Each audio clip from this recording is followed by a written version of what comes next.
Hi everyone, here's wishing you and your family a very happy Easter. I'm wondering, why do we always talk about Easter eggs or an Easter bunny or chocolate eggs in Easter? I'm Shruti Divecha. I'm an author and an educator, and I'm here to decode various myths around traditional holidays. This time it's Easter. So let's talk about Easter first. Easter is a traditional Christian holiday where it celebrates the rising of Christ from the dead. Easter falls either in March or April. It is not like Christmas, which is on a fixed date, 25th December. Easter is the last Sunday of the Holy Week. The Holy Week starts on Palm Sunday. It's the day where Jesus rode into Jerusalem and the people held out palm leaves to him. That's why Palm Sunday. On Thursday was the day of the Last Supper, where Jesus ate dinner with his disciples and was betrayed on that day. Friday was when Jesus was crucified. It is also known as Good Friday. This is the reason because it's considered a holy day, and another word for holy was good, and that's why it's called Good Friday. People grieve and mourn Jesus' death on that day. Sunday was when Jesus rose from the dead. It was a miracle, and that's why it's celebrated as Easter Sunday. Now, what does eggs have to do in this whole story? Why do we always talk about Easter eggs? Well, it has more of a practical reason behind it. Easter is the last day of Lent. Lent is a 40-day mourning period for Christians, which also symbolizes Jesus' sacrifice and withdrawal into the desert.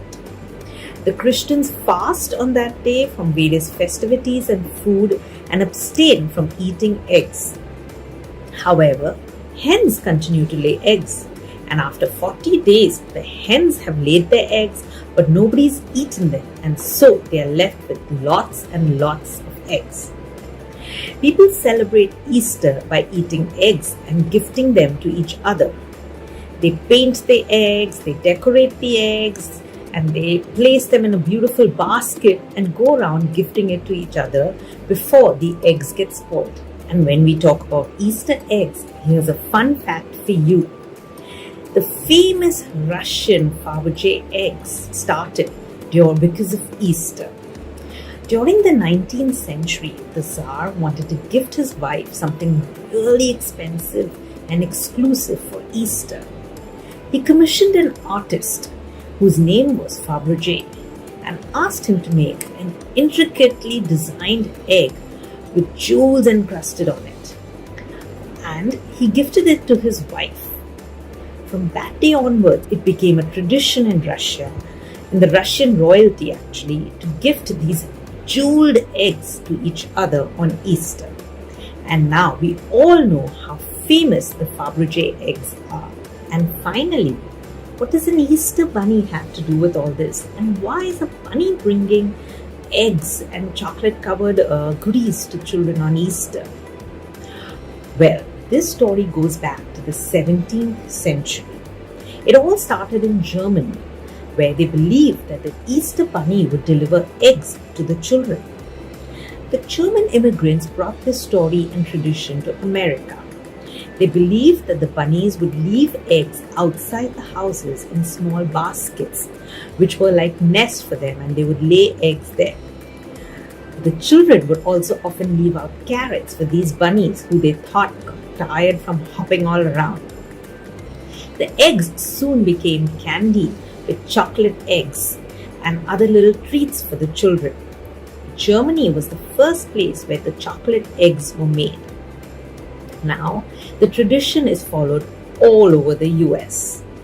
In fact, Easter is the second largest candy-consuming holiday in the world after Halloween.